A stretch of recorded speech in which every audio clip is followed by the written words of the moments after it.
Hi friends, നമ്മൾ ഇന്ന് ഉണ്ടാക്കാൻ പോകുന്ന ഒരു കടായി ചിക്കനാണ്. അതിനുവേണ്ടി ചിക്കനിലേക്ക് നമ്മൾ മഞ്ഞൾപ്പൊടി, മുളക് പൊടി, കുറച്ച് ഗരം മസാലയും ആവശ്യത്തിന് ഉപ്പും പിന്നെ നമ്മുടെ 2 സ്പൂൺ കോൺഫ്ലോറും കൂടെ ചേർത്ത് കുറച്ച് കസൂരി മേത്തിയും കൂടെ ചേർത്ത് നല്ലോണം മാരിനേറ്റ് ചെയ്ത് വെക്കുക.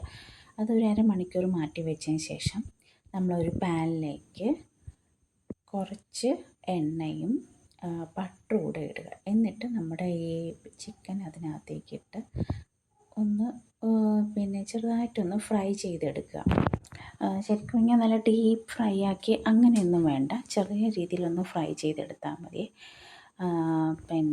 പിന്നെ വേണ്ടത് നമുക്ക് കുറച്ച് വെളുത്തുള്ളി, 2 പച്ചമുളക്, ഇഞ്ചി, അതുപോലെ കൊത്തിയരിഞ്ഞ സവാളയും ക്യാപ്സിക്കവും ഒരു തക്കാളിയും. അപ്പോഴത്തേക്കും ലൈറ്റായിട്ടൊന്ന് മൊരിഞ്ഞു വന്നു. അപ്പം ഞാൻ അതിൽ നിന്ന് തന്നെയാണ് എണ്ണ എടുത്തത്. അതിലേക്ക് ജീരകം ഇട്ട് നല്ലോണം പൊട്ടി വരുമ്പോഴത്തേക്കും നമ്മുടെ സവാള ഇട്ട് കൊടുക്കണം.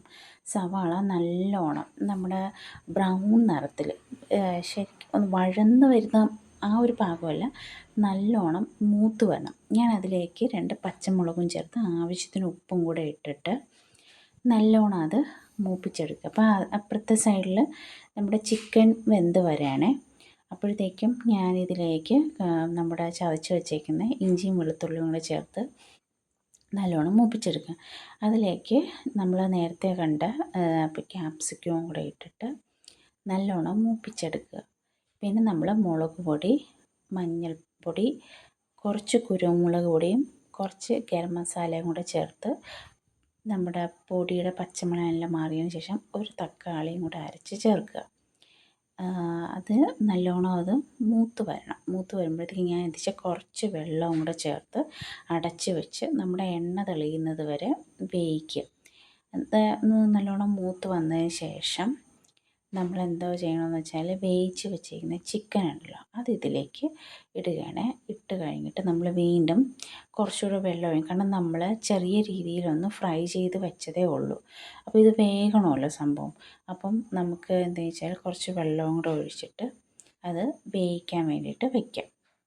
അപ്പോൾ ഞാൻ നോക്കിയപ്പം വെള്ളത്തിൻ്റെ കുറവുള്ളതുകൊണ്ട് ഞാനൊരു 1/4 കപ്പ് കൂടെ വെള്ളം ഒഴിച്ചു.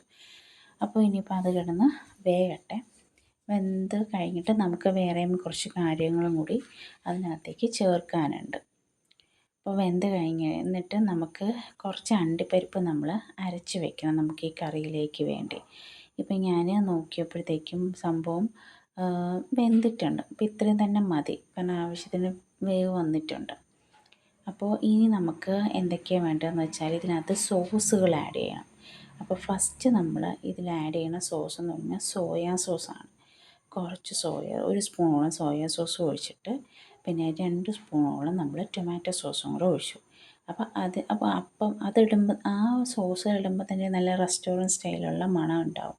എന്നിട്ട് നമ്മൾ ഇതിലേക്ക് ഞാൻ പറഞ്ഞില്ലേ നേരത്തെ കുറച്ച് അണ്ടിപ്പരിപ്പ് അരച്ച് വെച്ചേക്കുന്നത്, അതുകൂടെ നമ്മൾ ഇതിലേക്ക് ചേർത്ത് കൊടുക്കുക. എന്നിട്ട് കുറച്ച് വെള്ളവും കൂടെ ചേർത്ത് നമ്മളെല്ലാം നല്ലോണം ഒന്ന് തിളപ്പിക്കുക. ഈ അണ്ടിപ്പരിപ്പിന് ചെറിയൊരു പച്ചപ്പ് ഉണ്ടായിരിക്കുമല്ലോ, അപ്പം അത് മാറാൻ വേണ്ടി നമുക്ക് വേറൊരു പാനിലേക്ക് കുറച്ച് നമ്മുടെ കസൂരി മേത്തി ഒന്ന് ചൂടാക്കിയിട്ട് പൊടിച്ച് നമ്മുടെ കറിയിൽ ഇട്ട് കൊടുക്കുക. കസൂരി മേത്തിയൊക്കെ ഇടുമ്പോഴേ നമ്മൾ നോർത്ത് ഇന്ത്യൻ ആ ഒരു സ്റ്റൈൽ വരത്തുള്ളൂ. പിന്നെ ഒരു സവാളയും ഒരു ക്യാപ്സിക്കവും കൂടിയിട്ട് അരിഞ്ഞ് ഇതിനകത്തേക്ക് പച്ചയ്ക്ക് തന്നെ ചേർക്കണം, വേറെ നമ്മൾ വഴറ്റിയൊന്നും ചേർക്കണ്ട.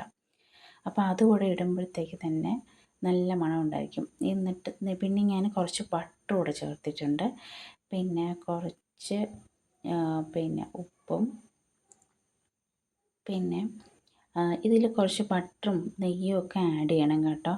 എന്നാലേ നമ്മൾ റെസ്റ്റോറൻറ്റിൽ നിന്ന് വാങ്ങിക്കുന്ന അതേ ടേസ്റ്റ് കിട്ടത്തുള്ളൂ. വീണ്ടും ഞാൻ കുറച്ച് നെയ്യ് ചേർത്തിട്ടുണ്ട്. പിന്നെ ഇതിപ്പോൾ ചേർത്തത് എന്താണെന്ന് വെച്ചാൽ പാലാണ്. ഒരു 1/2 കപ്പോളം പാലും കൂടെ ചേർത്തിട്ട് പിന്നെ നമ്മൾ തിളപ്പിക്കാൻ പാടില്ല, നേരെ ഓഫ് ചെയ്യുക ചെയ്യണത്. അങ്ങനെ നമ്മുടെ കടായി ചിക്കൻ റെഡി ആയിട്ടുണ്ടേ.